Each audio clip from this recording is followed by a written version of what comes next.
CCE group B main 2025 પૂછાયેલો પ્રશ્ન, એ બી કરતા ઊંચો છે, બી સી કરતા નીચો છે, ડી ઈ કરતા ઊંચો છે પરંતુ સી કરતા નીચો છે, સી એ કરતા નીચો છે, તો સૌથી ઊંચું કોણ?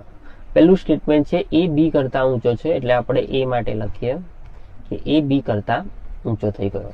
હવે બી સી કરતા નીચો છે, એટલે બી એ સી કરતા નીચો છે, આ રીતે લખ્યું. આનો અર્થ કે જે બી છે એ અને સી બંને કરતા નીચો થઈ રહ્યો છે. ડી ઈ કરતા ઊંચો છે, આપણે આ રીતે લખી શકીએ કે ડી ઊંચો છે ઈ કરતા, પરંતુ સી કરતા ડી નીચો છે. ડી ની જ વાત થઈ છે. ડી ઈ કરતા ઊંચો છે પરંતુ સી કરતા નીચો છે, એટલે આપણે આ રીતે લખી શકીએ. આનો અર્થ એ થયો કે સી તે ડી અને ઈ બંને કરતા ઊંચો થઈ ગયો છે. હવે છેલ્લું સ્ટેટમેન્ટ છે સી એ કરતા નીચો છે.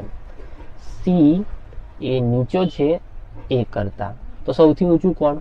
તો જો આપણે બી ની વાત કરો તો બી તો એ અને સી બંને કરતા નીચો થઈ ગયો છે, એટલે બી કેન્સલ આઉટ થઈ જશે.